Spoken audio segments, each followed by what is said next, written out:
4.2 수분의 이동. 뿌리에서 흡수된 물은 몇 가지 경로를 거쳐서 물관으로 이동됩니다. 부산에서 서울 갈 때 고속도로 타도 되고 기차 타도 되고 비행기 타도 되고, 이동된 수분은 줄기의 물관을 통해서 위로 올라갑니다. 아울러 일부의 수분은 세포에서 세포 또는 조직과 기관 사이에서 옆으로도 이동을 합니다. 때로는 수분이 아래로 내려가는 경우도 있다. 부족한 부분으로 간다는 얘기죠. 쉽게 말해서 아래 위든 어디가 됐든. 4, 2, 1. 뿌리에서 수분의 흡수 이동. 뿌리에서는 어떻게 이동하고 줄기에서는 또 어떻게 이동하느냐, 이 두 가지를 공부하는데요. 먼저 뿌리에서 흡수 이동 보겠습니다. 수분이 뿌리의 근모 혹은 표피에서 흡수되어 중심에 있는 물관까지 이동합니다. 이동하는데 크게 두 가지 경로가 있습니다. 아포플라스트, 우리말로 하면 전세포벽, 그 다음에 심플라스트, 전원형질의 두 가지 경로가 있다. 이 두 가지 용어는 앞에서도 잠깐 얘기했어요. 42페이지쯤에서. 아폴은 뭐에 떨어져서 라는 뜻입니다. 이격되어서 뭐 이런 뜻이고, 그 다음에 심, 이거는 함께라는 뜻이 있어요. 근데 이건 몰라도 돼요. 전세포벽, 세포벽이라는 거는 세포벽과 세포벽 사이에 공간이 있어요. 그 네. 공간을 통과해서 간다 이 뜻입니다. 그리고 난 다음에 나중에는 최종적으로 세포 속을 통과해서, 그러니까 원형질을 통과해서 간다는 게 바로 아포플라스트고요. 심플라스트는 세포와 세포, 세포, 세포, 세포 이런 식으로 세포를 통과해서 가는 방법이에요. 그게 바로 전원형질인데, 원형질이 세포 내부를 원형질이라 그러죠. 원래부터 있었던 형질들. 세포를 쭉 원형질 연락사를 통해서 쭉 통과해 가는 방식, 이게 바로 전원형질 심플러스트 방법이 되겠습니다. 이렇게 간단하게 일단 설명을 듣고 계속 읽어보겠습니다. 이 두 가지 경로는 서로 분리되어 있는 것이 아니다. 어떤 경우에는 국도를 타고 중간에 안 막히면 고속도로 타는 방법이 있고, 어떤 경우에는 처음부터 고속도로 타가 안 되겠네 하고 다시 국도로 빠졌다가 다시 또 고속도로 타는 방법도 있다는 얘기예요.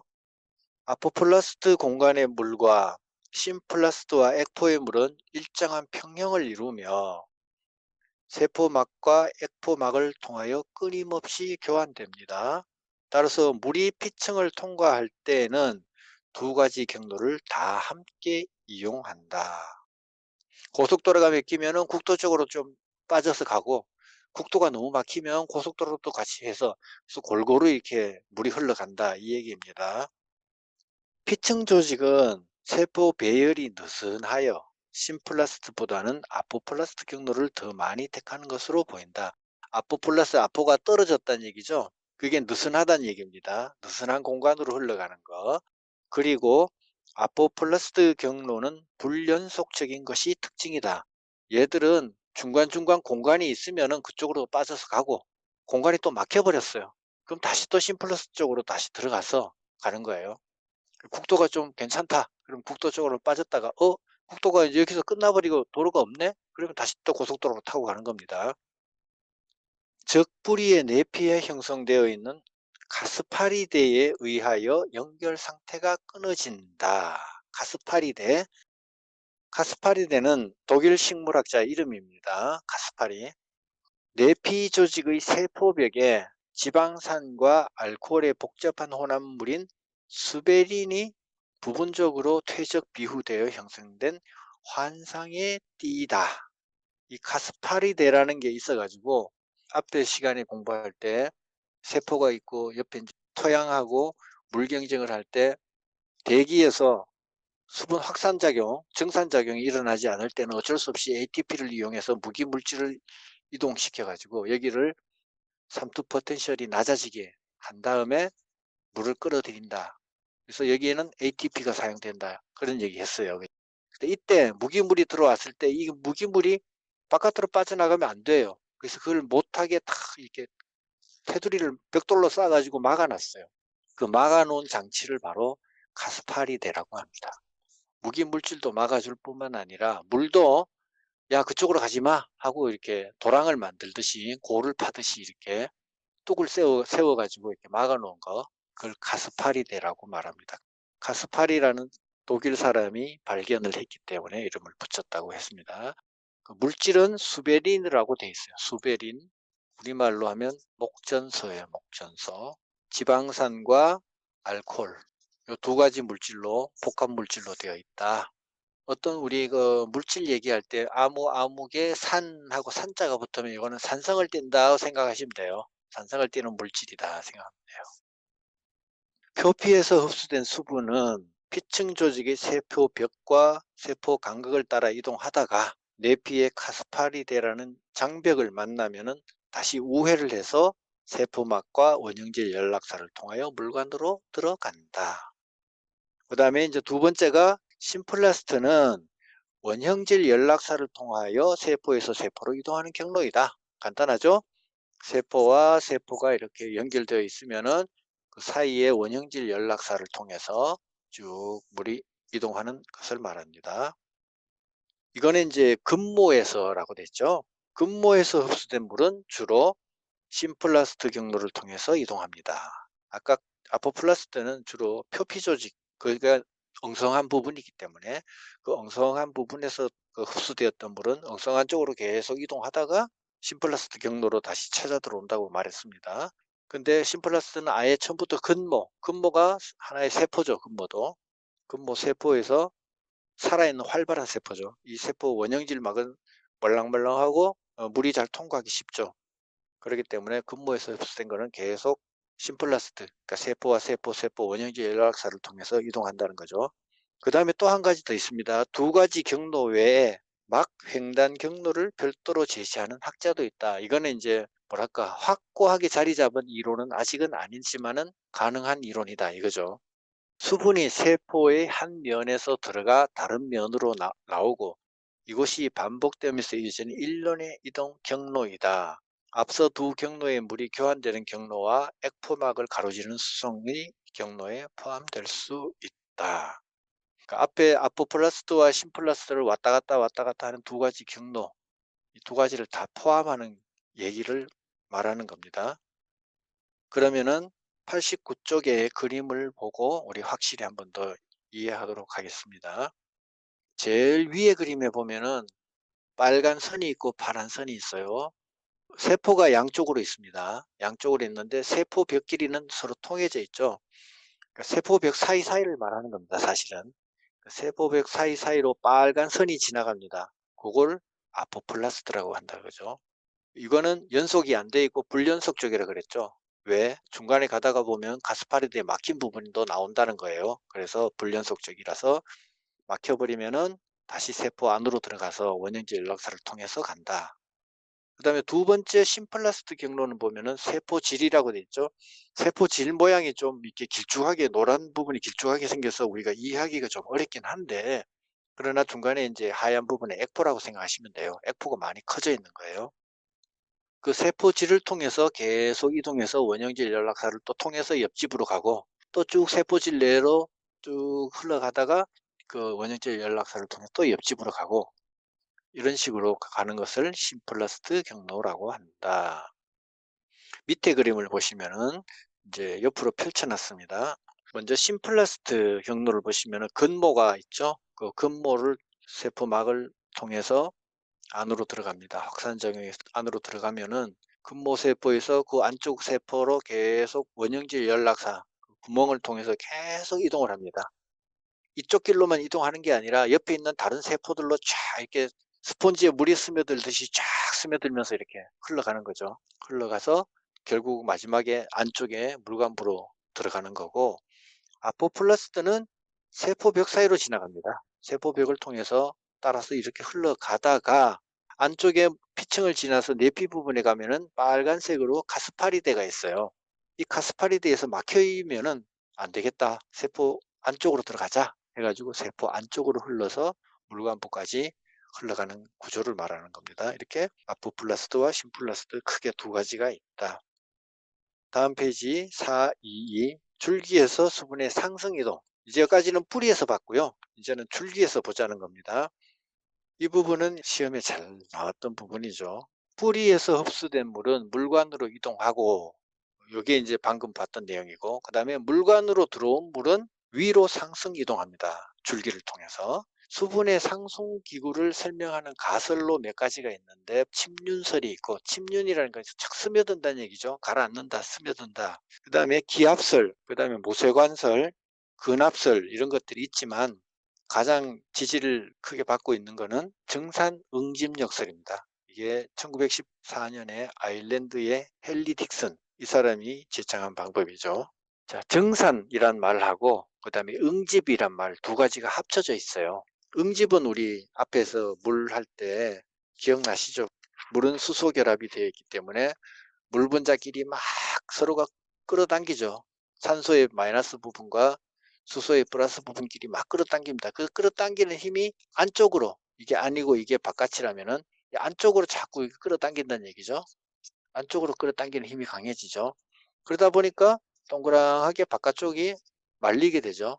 그래서 물방울을 형성하게 되고 바깥쪽에는 마치 피부처럼 매끈하게 이렇게. 왜? 물 쪽으로 끌어당기는 힘이 바깥의 공기 부분으로 가는 끌어당기는 힘보다 훨씬 강하기 때문에, 공기와는 결합을 잘 안 하지만 같은 물끼리 서로 끌어당기는 힘이 강하기 때문에 이렇게 물방울이 형성이 된다. 이게 바로 응집한다 그랬죠. 응집. 정산과 응집 두 가지 요소로 인해서 줄기에서 물이 위로 끌려 올라간다. 그 얘기를 하는 겁니다.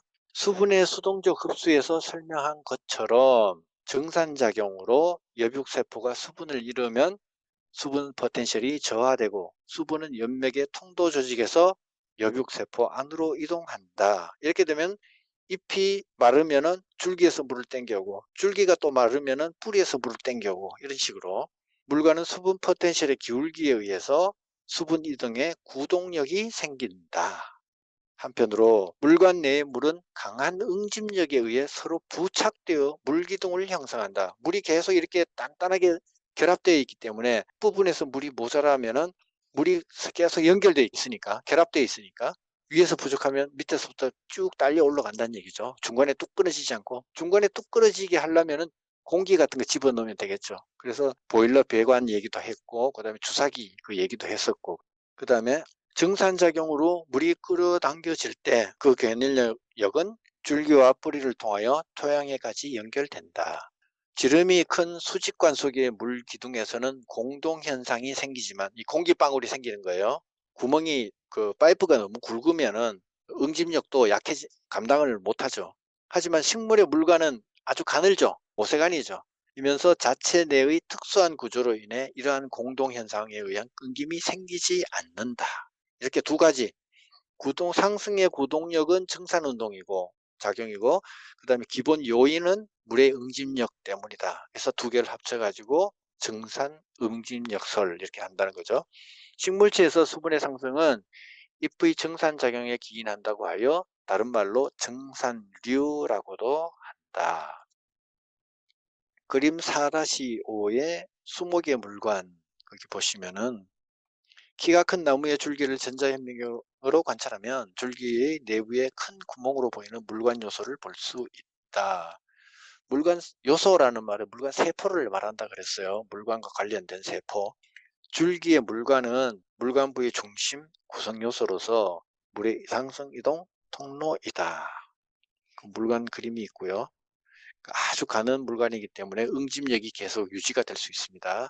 그 다음에 두 번째, 지금까지 본 거는 정산 응집력설을 봤고요. 그 다음 단락에는 또 다른 내용을 얘기하고 있습니다. 수분의 상승 이동에는 정산 응집력 외에도 앞서 능동적 흡수에서 설명한 근압도 작용한다. 정산작용은 수동적 흡수라고 그랬습니다. 수동적 이동. 정산은 수동적 이동. 수동 이동을 얘기하는 겁니다. 수동 이동. 그런데 능동 흡수가 있습니다. 그거는 아까 ATP를 사용한다 그랬죠. 그 경우에는 근압이 작용한다 그랬습니다. 정산작용이 약하거나 전혀 없을 때는 근압에 의해 수분이 밀려서 올라간다. 밑에서 쭉 짜는 것처럼.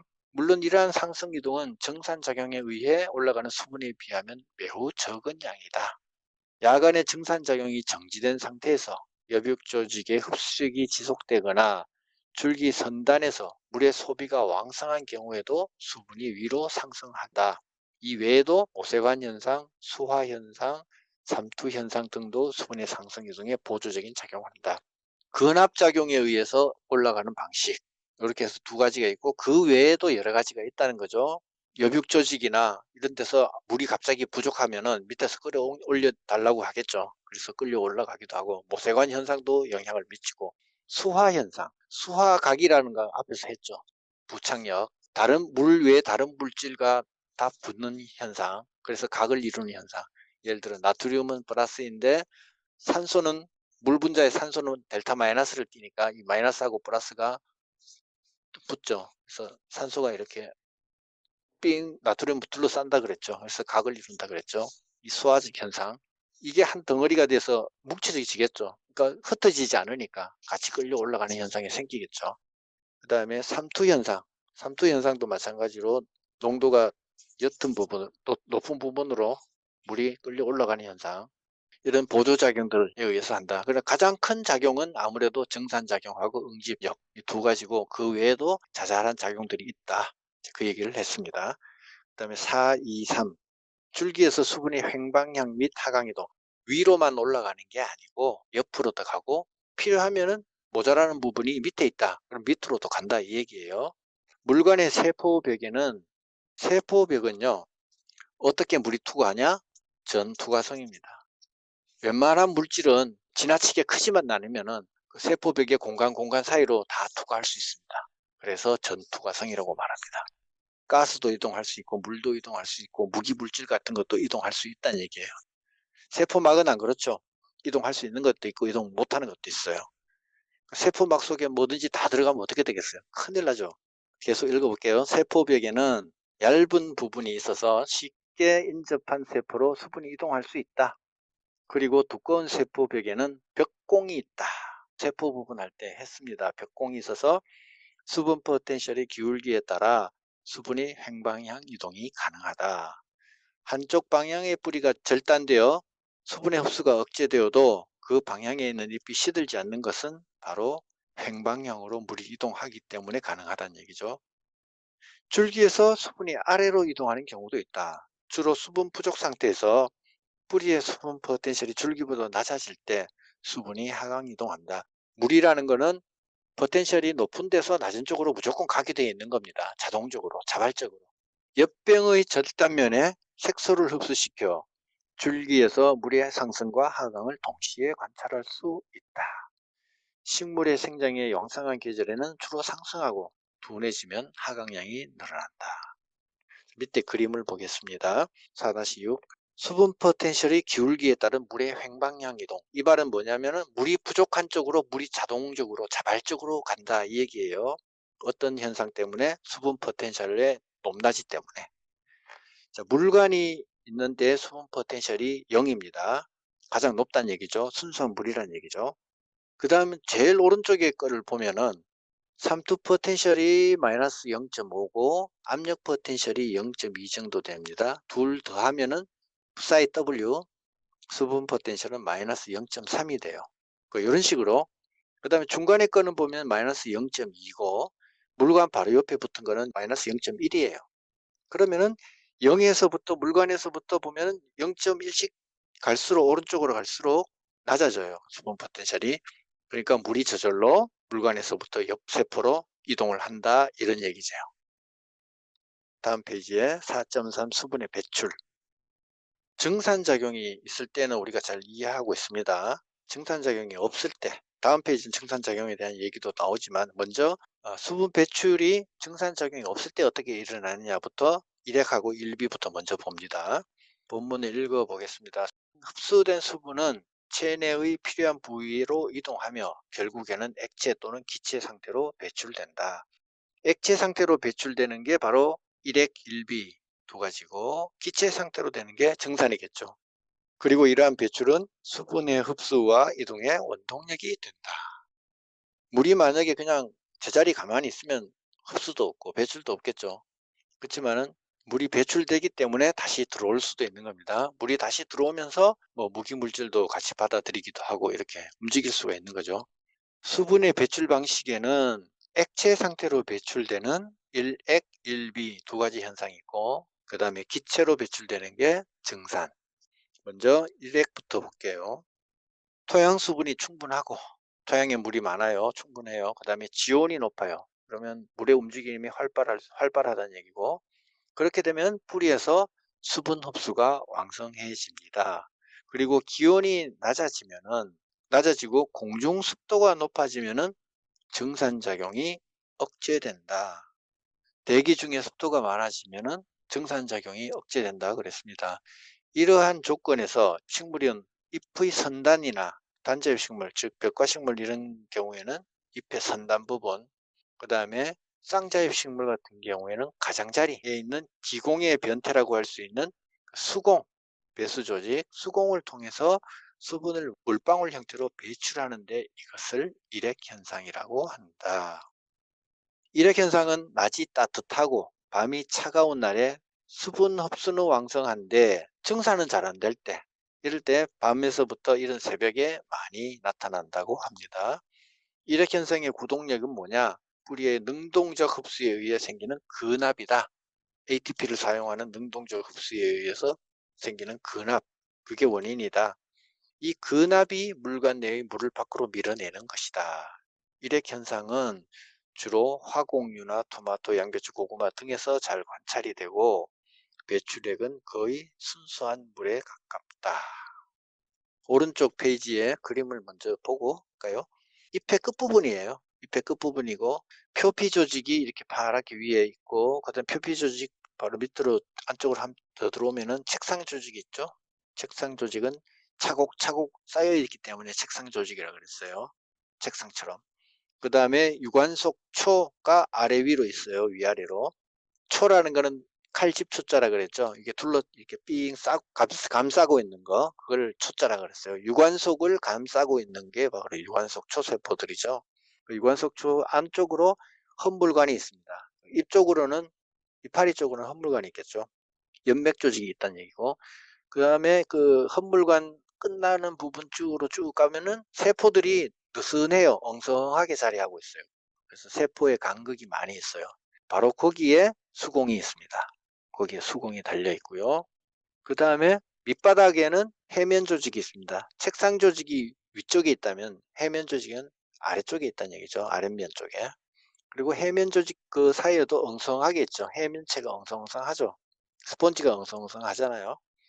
해면 조직 밑에 아래쪽으로 기공이 달려 있는 걸 볼 수 있어요. 조직은 이렇게 돼 있고, 밑에 그림에 보면은 첫 번째 왼쪽의 사진은 단자엽식물이죠. 단자엽식물. 그래서 잎의 선단부, 끝부분에 거기에 이제 일액 현상으로 물이 쪽 빠져나와 있는 게 보이고, 오른쪽에는 이제 쌍자엽식물이죠. 테두리 가장자리 쪽으로 뺑 둘러가면서 수공에서 물방울이 탁 나와 있는 게 보입니다. 아주 이쁘게 나와 있죠. 작은 글씨로 된 부분을 누가 한번 읽어 주시겠습니까? 특정 식물의 잎에는 배수 구조가 발달되어 있다. 이 구조는 잎의 가장자리를 따라 연맥의 끝부분에 위치하며 그 끝에 헛물관이 있다. 물은 헛물관의 바로 위에 있는 누수 조직을 거쳐 표피에 있는 수공을 통하여 배출된다. 수공은 기공과 마찬가지로 두 개의 공변세포로 구성된다. 수공은 기공과는 달리 개폐작용이 없고 항상 열려 있다. 유관속초는 물이 다른 조직으로 이동되는 것을 막는다. 수공으로 배출되는 수액은 바로 발산하기 때문에 쉽게 인지되지 않지만 때로는 맺혀 있는 물방울을 관찰할 수 있다. 수공으로 배출되는 물방울은 이슬방울과는 다르다. 예, 이슬방울과는 다르죠. 이슬은 공기 중에 있는 수증기가 차가운 부분에 들러붙으면은 거기서 물방울이 맺히는 게 이슬이고, 수공에서 물이 나오면 식물체 안에서 물이 바깥으로 나오는 거죠. 완전히 다른 거죠, 개념이. 그 다음에 일비 현상을 보겠습니다. 일액은 수공에서 물이 나오는 거라면은 일비는 줄기에서 나오는 겁니다. 이거는 그냥 읽어봐도 이해할 수 있으니까 이것도 다른 분이 한번 읽어주세요. 식물의 줄기를 절단하거나 물관부에 구멍을 내면 다량의 수액이 배출되는데 이것을 일비 현상이라고 한다. 절구에서 물이 배출되는 것은 단지 수액이 스며 나오는 것이 아니라 내부의 높은 압력에 의하여 소위 압출되어 나오는 것으로 이 압력은 근압에서 유래한다. 따라서 일비 현상이 일어나려면 분압이 생겨야 하며 분압은 능동적 흡수에 의하여 발생하기 때문에 주변에 활력이 있는 세포들이 존재해야 한다. 일비 현상으로 배출되는 물, 즉 일비액은 수분 흡수가 왕성하고 증산이 없게 되는 조건에서 증가한다. 그래서 대개의 수목들은 이른봄 싹 트기 전에 일비액을 가장 많이 배출하지만 뽕나무나 수세미 등은 증산작용이 활발한 한여름에도 다량의 일비액을 배출한다. 일비액은 순수한 물에 가까운 경우도 있지만 대개는 다량의 탄수화물, 무기염류, 유기산 등의 물질을 함유한다. 일액하고 일비는 거의 기작이 비슷한 건데 부위만 다른 거죠. 일액은 잎에 있는 수공이고 일비는 줄기를 잘랐을 때 나오는 거고, 고로쇠 수액 같은 것도 일종의 일비 현상이라고 볼 수 있겠죠. 일비를 인위적으로 한 거라고 볼 수 있겠죠. 일 하면 우리 그 해일 있죠. 바닷물이 넘치는 거를 해일이라 그러죠. 해일할 때 일자하고, 비는 분비한다 할 때 비자, 일비예요. 요거는 어려운 문제 말이 없죠. 네, 넘어가도록 할게요. 증산작용. 증산작용이 중요한 거예요. 식물이 흡수한 수분을 주로 잎에서 기체 상태로 배출하는 걸 증산작용이라 하죠. 일액현상과 일비현상을 배출하는 수분량은 증산작용에 비하면 많지 않다. 흡수한 수분의 대부분은 증산작용으로 다 빠져나간다는 거고, 생육기간 중에 증산에 의한 수분 배출량을 보면은 감자와 밀은 95리터, 그 다음에 옥수수는 무려 206리터. 어마어마하네요. 2리터짜리 물통 103개나 되네. 식물의 증산작용은 생리적으로 다음과 같은 중요한 의의를 갖는다. 요거는 좀 기억해 놓을 필요 있죠. 수분의 흡수와 체내 이동의 원동력이 된다. 증산으로 다량의 수분이 배출되면 잎세포의 수분 포텐셜이 감소하여 수분의 상승 이동과 뿌리에서의 흡수가 촉진된다. 물론 무기염류의 흡수와 이동을 촉진시킨다. 증산작용이 있기 때문에 수분이 이동할 수 있다. 그 얘기고, 그 다음에 두 번째로 직사광선 아래서도 잎의 온도를 조절해준다. 온도 조절. 여름에도 식물의 여부는 기온과 비슷하거나 오히려 낮다. 이거 다 잠열 때문이죠. 잠열. 이것은 잎에서 물이 기화할 때 기화열로 주변 열을 빼앗기기 때문이다. 시든 잎은 기온보다 2 내지 3도씨 높다. 그 다음에 세 번째가 광합성 원료를 원활하게 공급해 준다는 건데, 증산작용이 활발하면 수분 흡수가 촉진되고 광합성할 때 명반응에서 물이 필요합니다. 그 다음에 기공이 열려 있어 이산화탄소가 쉽게 유입이 된다. 따라서 증산작용은 광합성 원료인 물과 이산화탄소를 원활하게 공급하는 역할을 합니다. 이렇게 해서 증산작용이 가지는 세 가지 중요한 의의 봤고요. 그 다음에 기공의 분포를 보겠습니다.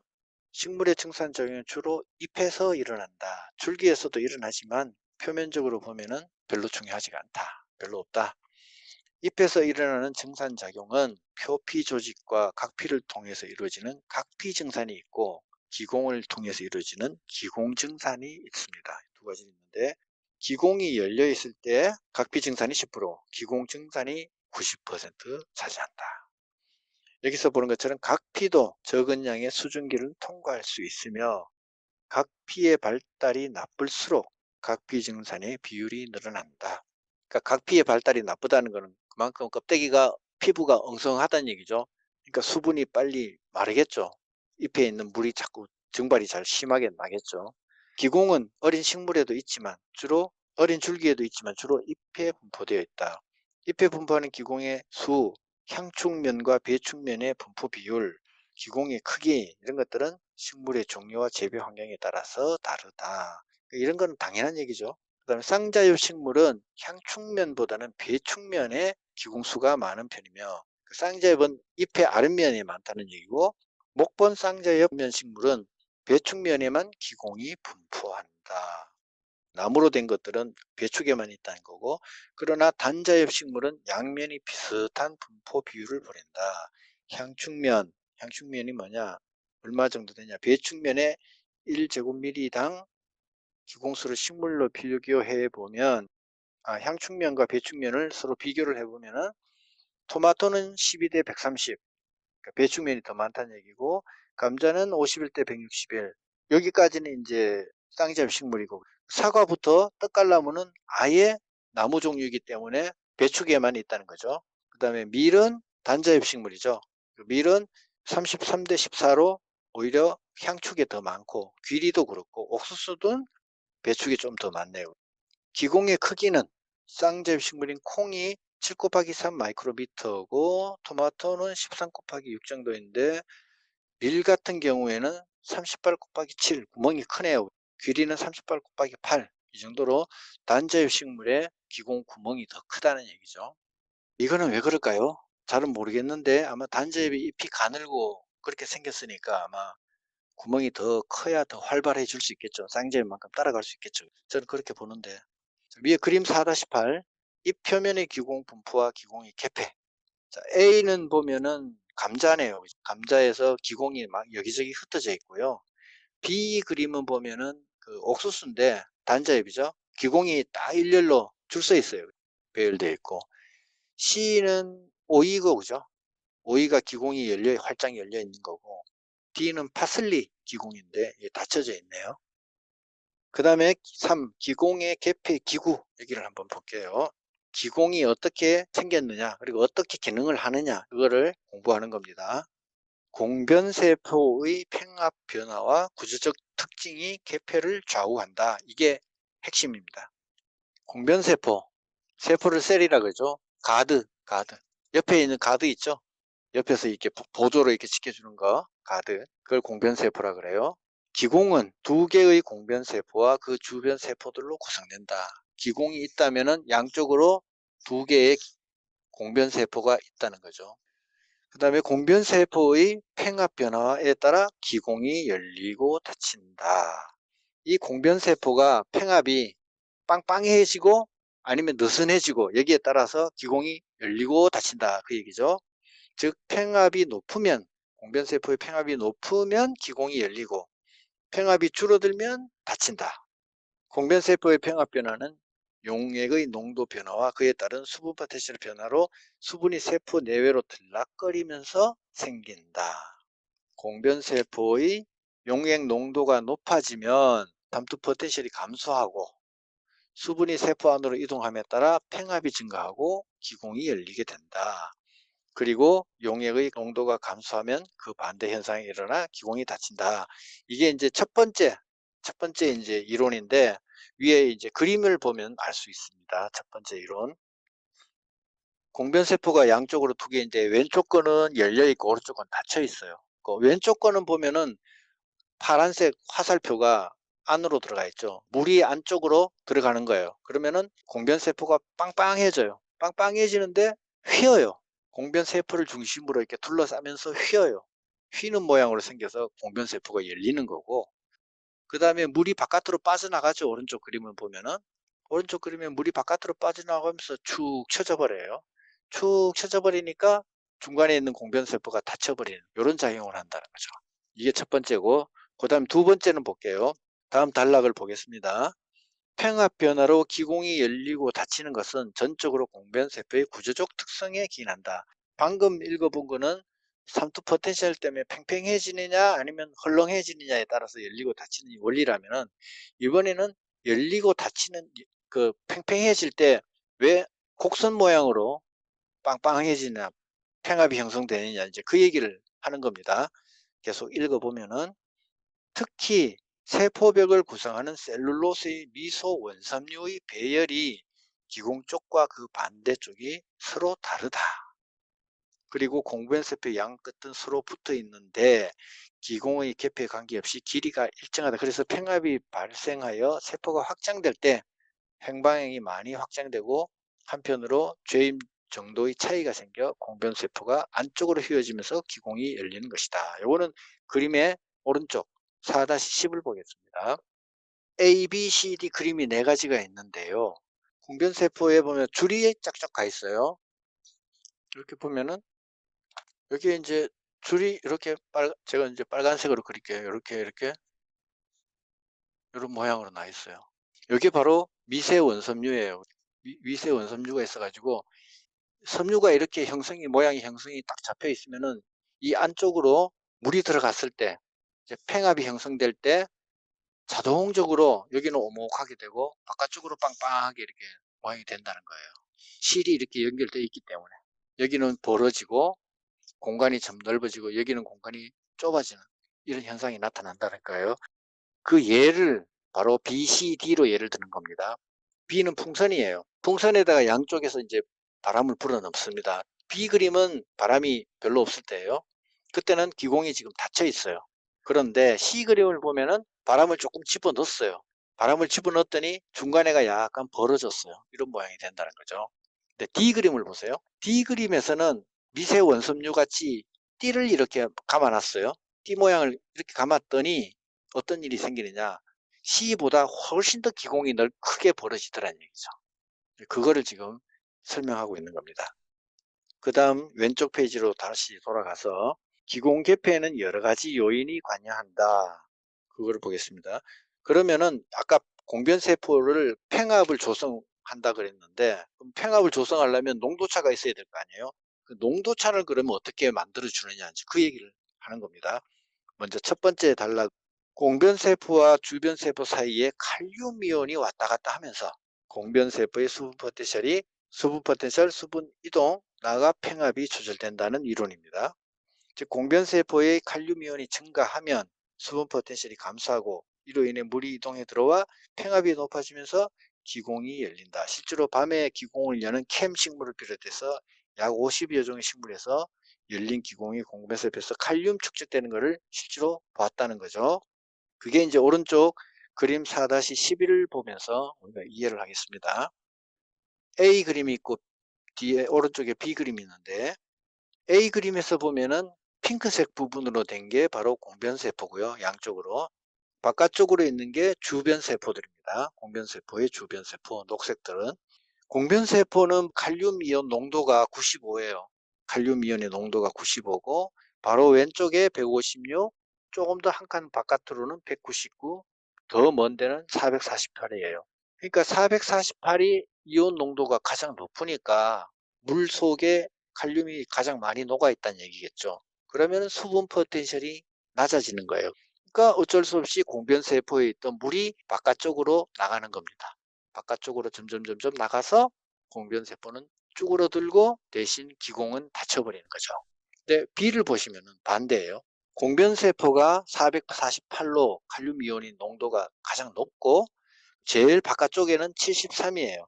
그러니까 이렇게 농도 차이가 생겨버렸습니다. 그러면 수분 포텐셜이 칼륨이온 쪽이 가장 낮아져요. 이 상태가 되면은 바깥에서 물이 공변세포 안쪽으로 들어가게 됩니다. 그러면 빵빵하게 팽합이 조성되면서 휘어지는 거죠. 휘어지면서 기공이 벌어지는 것. 바로 이런 칼륨이온 작용이 있다는 거죠. 이것을 가지고 농도를 맞춰주기 때문에 물이 왔다 갔다 이동할 수 있다. 그 얘기를 하는 겁니다.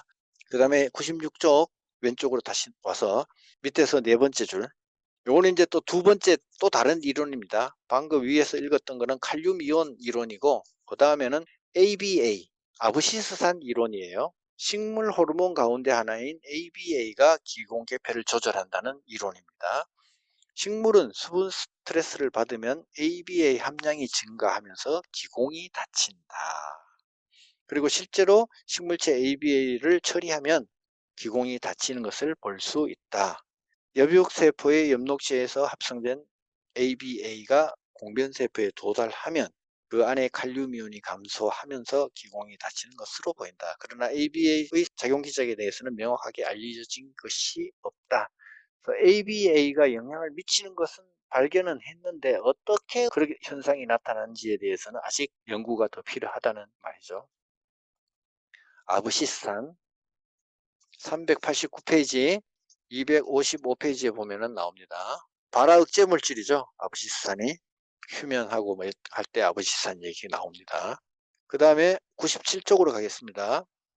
요거는 이제 또 세 번째 이론입니다. 첫 번째는 칼륨 이온 이론이었고 두 번째는 아브시스산 이론이었고 세 번째 이론을 보겠습니다. 이거는 CO2 이론인데 밤에는 호흡작용으로 CO2 농도가 높아지면 공변세포의 탄산 농도가 높아져서 pH가 내려가면서 기공이 닫힌다는 이론입니다. 자, 밤에는 광합성을 하지 않고 호흡을 하게 되죠. 호흡만 하게 되죠. 낮에도 호흡을 합니다. 또 호흡 작용을 하게 되면 아무래도 CO2가 높아집니다. 낮에는 CO2를 필요로 했지만 광합성을 하기 위해서 밤이 되면은 별로 필요가 없어져요. 그럼 이게 많아지죠. 농도가 높아지죠.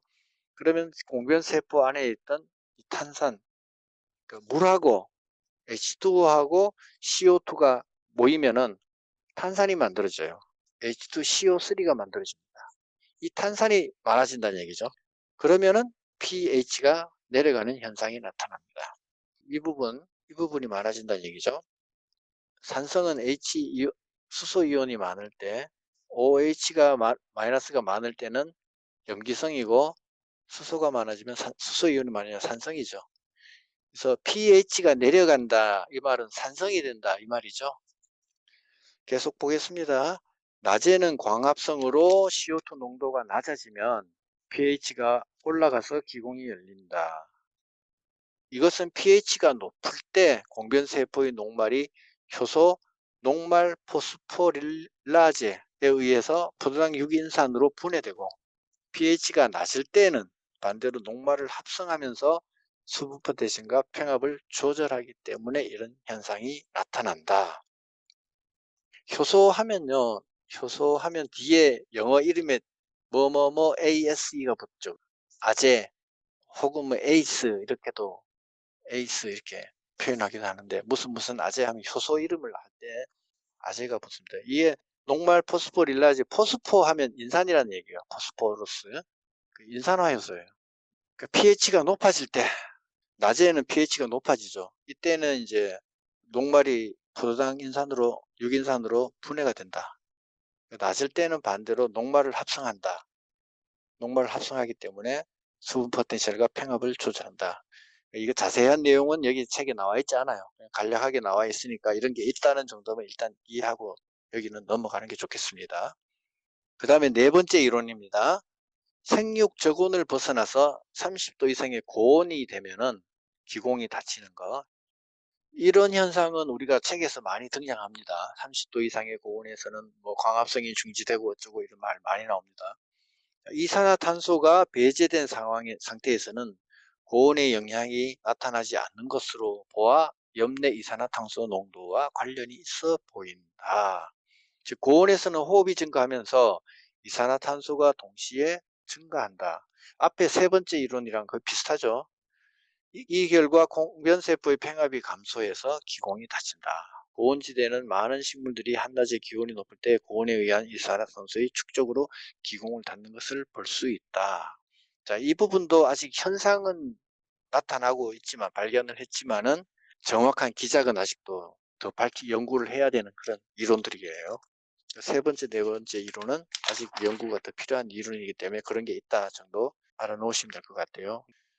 광합성을 하지 않을 때, 그러니까 이산화탄소 농도가 높아질 때, 그때는 공변세포가 기공이 닫히더라.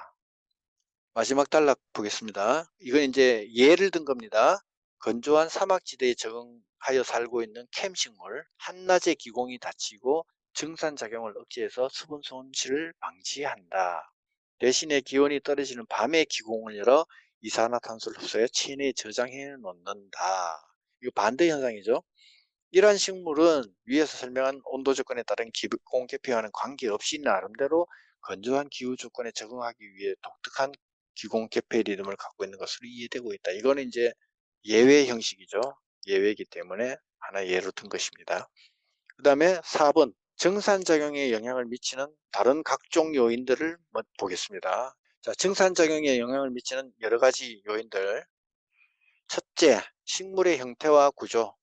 뭐 항상 뭐 여러 가지 기타 요인들 하면은 식물의 형태와 구조 이거는 꼭 나와요. 2번도 그렇고 3번도 이런 거는 항상 나와요.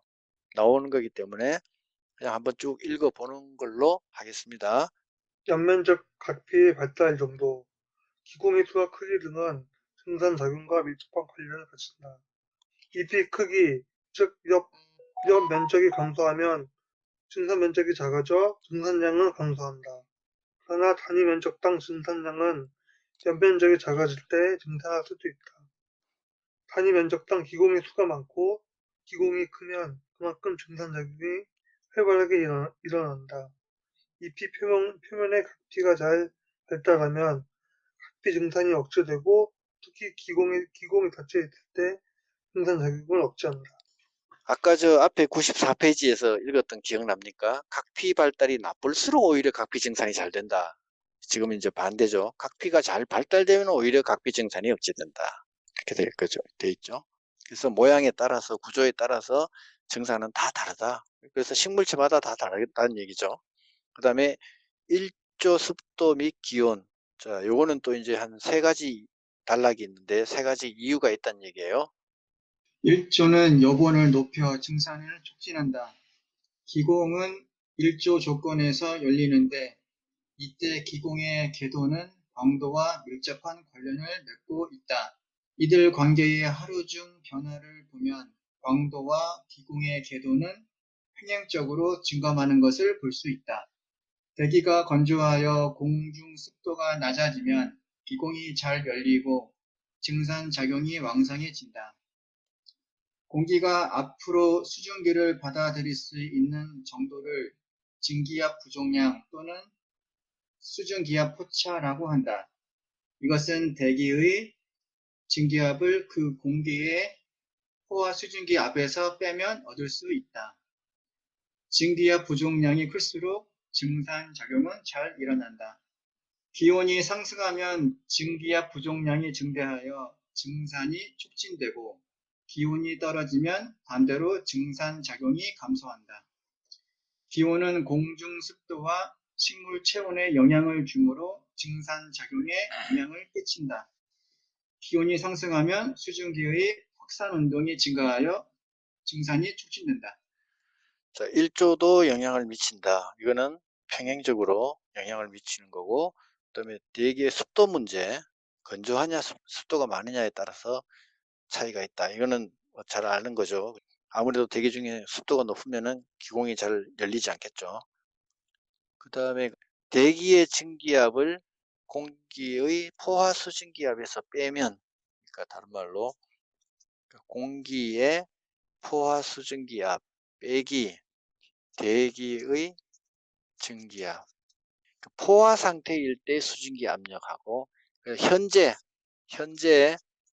증기압, 공기의 증기압 상태, 이걸 빼면은 증기압의 부종량을 알 수 있다. 다른 말로 하면 수증기압 포차를 알 수 있다. 이렇게 되죠. 공기의 수증기가 포화 상태에 이르렀을 때 어디까지 가야 포화가 되느냐, 그 수치가 있다면 그 수치에서 현재 거 이걸 빼면은 앞으로 얼마만큼은 더 증산이 일어날 수 있겠구나, 이걸 측정할 수 있다는 거죠. 다음 단락에 기온 얘기가 나오는데 뭐 이거 다 아는 내용이고, 단 30도씨 이상 광호흡이 생기기 전까지죠. 30도 이상 광호흡이 실시되면은 어떻게 돼요? 증산작용이 다운된다 그랬죠. 위에 그림 4-12 그거를 한번 볼게요. 그래프에서 파란색이 광도고 빨간색 그래프가 기공의 궤도예요. 그러니까 하루 중에서 4시, 새벽 4시부터 해가지고 밤 10시까지 나와 있는데, 낮 12시일 때 광도가 가장 세죠. 그때 기공도 가장 많이 열린다는 거죠. 서로 평행하게 이동하고 있는 걸 그래프 모양에 그렇게 잡혀 있는 걸 볼 수 있죠. 그 다음에 오른쪽 그래프는 습도에 대한 거죠. 공기 중에 습도가 100%에서부터 40% 점점 낮아지고 있어요. 습도가 낮아지면 낮아질수록 기공에 열리는 것도 점점 많아지더라. 그러나 무한정 많아지는 건 아니죠. 기공이 궤도가 무한정 다 열리는 건 아니고 기공의 개수가 한정되어 있으니까 어느 정도 한 70%나 60% 정도 가면 거의 이제 스톱 단계로 가는 걸 볼 수 있죠. 마지막 3. 바람, 토양 및 재배 조건. 약한 바람은 연면과 그 주변의 수증기를 유동시켜 증산작용을 도와준다. 또한 대기가 습한 경우에는 바람이 여본을 낮추어 증산작용을 둔화시키며 지나치게 강한 바람은 기공을 닫히게 하여 증산작용을 억제하기도 한다. 토양의 온도, 함수량, 통기성 등은 뿌리의 수분수에 영향을 미치고 결과적으로 증산작용에 영향을 미친다. 뿌리에서 수분 흡수량이 많으면 증산이 활발해지고 적으면 증산작용이 둔화된다. 재배 조건에 따라 증산이 촉진되기도 하고 억제되기도 한다. 예를 들면 칼륨이나 석회, 시비가 증산을 억제한다는 보고도 있으며, 우리는 밟아주기를 하면 증산이 억제된다고 한다. 농업에서는 증산 억제제가 실용적으로 이용되고 있다. 바람 얘기 나왔고요. 첫 번째 단락에서는 바람이 살랑살랑 산들바람이 불면 바깥으로 나가고 싶고 밖에 바람이 너무 태풍처럼 불면은 밖에 나가기 않겠죠. 그 다음에 토양도 뭐 너무 쉬운 얘기라서 설명할 게 없고 재배 조건에서도 마찬가지로 비료를 땅에 너무 많이 줬어요. 그러면은 토양에서 염류 농도가 높아지겠죠. 그러면은 토양에서 물을 다 빼들어가 버려요. 그럼 식물에서 물을 못 가져가겠죠. 그 얘기입니다. 보리 밟기도 해주면은 억제된다. 이건 왜 그럴까요? 결과 보고만 있고 왜에 대해서는 설명이 없어요. 그럼 추정을 해야 된다는 얘기인데 이런 건 왜 그럴까요? 보리 밟기를 하면 왜 증산이 억제될까요? 뭐 여러 가지 이유가 있겠죠. 일단 밟았다 그러면은 줄기 부분이 상처를 입었으니까 물관부가 파손됐겠고 우리 앞에서도 나왔죠. 보리 밟기 해주는 얘기. 또 튼튼하게 해주는 거 캘러스 그 얘기 나왔죠. 유합 조직, 유상 조직 상처를 입으면 그 부분 더 튼튼하게 되는 거. 튼튼하게 되면서 아마 그 부분에 목질화가 형성되거나 하면서 물관 부분이 약간 폐쇄될 경우도 생각해 볼 수 있을 거고 왜 그런지에 대한 과학적 설명은 나와 있지 않아요. 그렇다 그렇게 이해하고 넘어갑시다. 그러면 다음 페이지 100페이지 함수량과 요수량. 자, 함수량이라는 게 있고 요수량이라는 게 있습니다. 함수라는 건 함유하고 있다는 뜻이고 얼마나 물을 많이 함유하고 있느냐. 그 다음에 요수는 얼마나 물을 요구하고 있느냐. 그 얘기죠. 물은 식물체 안에서 다양한 생리적 기능을 담당하고 있다. 그래서 식물은 많은 양의 물을 함유하며 생장 과정에서 많은 물을 필요로 한다. 여기서는 주요 식물의 함수량과 요수량을 살펴보면서 식물에서 물의 중요성을 다시 한번 생각해 봅니다. 먼저 이제 함수량부터 보겠습니다. 식물의 함수량은 종류, 기관, 생육 단계에 따라 다르겠죠. 채소류의 잎이나 과실은 90% 이상이 수분이고 과수나 화곡류 이런 것은 60에서 80% 정도의 수분을 함유하고 있고요. 생리적으로 활동이 왕성한 기관은 함수량이 많고 그다음에 기능이 저하된 기관은 적고 그다음에 휴면 종자는 8에서 17% 정도밖에 안 되고 또한 함수량은 하루 중에도 변해서 오전에는 증가하고 오후에는 이제 자시간 됐으니까 감소하겠죠. 계절적으로 보면은 봄에서 여름까지는 많고 겨울에는 적고 당연한 얘기예요. 표 4-1을 보겠습니다. 다음 중에서 함수량이 가장 많은 게 높은 게 어떤 거죠? 오이네요. 오이가 96%. 가장 작은 게 종자 쪽이죠. 예, 귀리네요. 귀리가 가장 낮은 거죠. 자, 귀리나 이런 종자들은 건조한 종자들이 만약에 물을 먹으면 어떻게 될까요? 싹이 나요. 물이 들어가 식물지의 종자 속에 들어가면 화학적 변화가 일어납니다. 화학 변화가 뒤에 나옵니다. 신기하죠? 물이 들어가면 화학 변화가 일어나서 싹이 나는 겁니다. 자, 그 다음에 요수량 보겠습니다. 물을 얼마나 많이 필요로 하느냐, 요구하느냐. 한 식물이 생육기간 중 어느 정도의 물을 이용하였는지를 나타내는데 요수량이 이용된다. 요수량은 water requirement, 요수량은 1g의 건물을 생산하는데 필요한 수분량. 건물이라는 건 건조한 물질, 수분량을 나타내는데 나타내는 수치이고 요수량은 생육기간 중에 흡수된 수분량을 그 기간 중에 축적한 건물량으로 나누어서 계산할 수 있다. 요수량이라는 것은 축적된 건물량, 건더기하고 흡수된 수분량, 축적된 건물량하고 흡수된 수분량. 벼를 한 포기 키우는데 물을 예를 들어 얼마를 줬다. 1리터를 줬는데 나중에 건더기 부분을 말려가지고 이제 뒤에 어디 가면 나옵니다. 이거를 무게를 쟀더니 얼마가 나오더라. 200g이 나오더라. 이렇게 해서 그럼 요수량을 알 수 있다는 거죠. 자, 이 요수량을 다른 말로 증산계수라고도 합니다. 결국 날아간 거는 증산을 했다는 얘기거든요. 물을 이만큼 줬다는 거는 그만큼 증산했다는 얘기예요. 계속 읽어보겠습니다. 이 경우 흡수량은 증산량과 같다고 보아 요수량을 증산계수라고도 한다. 한 식물의 요수량을 보면 그 식물의 식물 요구도를 어느 정도 추정할 수 있다. 위에 표를 보시면은 작물을 기르는데 얘들이 물을 얼마나 많이 필요로 할까? 자, 호박하고 쭉 나오는데 가장 높은 게 호박이네요. 호박이 물을 가장 많이 줘야 되네요. 오이는 네. 아까 함수량은 가장 많았는데 여기서는 2등이네요. 함수량에서 호박이 없죠. 없으니까 직접 비교는 못 해보겠네요. 옥수수가 보면은 요수량이 368 정도 되네요. 오이가 713. 방송 때 시험에는 보통 뭐 가장 높은 것, 가장 낮은 것, 뭐 이렇게 많이 나오죠. 어떤 때는 가장 높은 것 해놓고 호박은 빼버리고 오이부터 시작하는 경우도 있고. 마지막 단락을 보겠습니다. 한편 요수량의 역수는 수분의 이용 효율이 된다. 자, 요수량의 역수라는 거는 수분량이 밑으로 내려오는 거예요. 물이 밑으로 내려오고 건물량이 위로 올라가는 거예요. 반대가 됩니다. 뒤집힌 거예요. 자, 물을 얼마만큼 줘야 줬더니 건물이 얼만큼 생기더라. 그 얘기입니다. 그러니까 물이 1리터를 줬을 때 건물이 얼만큼 생기더라. 물에 대한 효율을 나타내는 거죠. 그래서 이용 효율입니다. 그래서 건물량을 증산량으로 나누면 수분 이용 효율이 된다. 수분 이용 효율이 된다. 옥수수, 수수와 같은 시포식물은 요수량이 작고 수분 이용 효율은 높다. 자, 물을 적게 줘도 건더기를 많이 만들어내더라.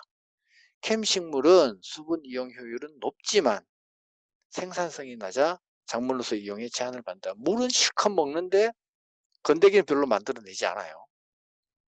자, 농업적으로 이용되는 작물은 수분 이용 효율을 높이는 방향으로 관리하는 것이 좋다.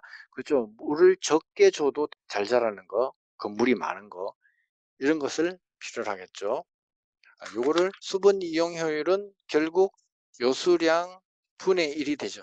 요수량 분의 1이 수용 효율이고 요수량 분의 1을 그대로 쓰면은 이걸 뒤집어 놓은 게 되죠. 104페이지 문제. 자, 1번 답이 뭔가요? 89페이지 펴보세요.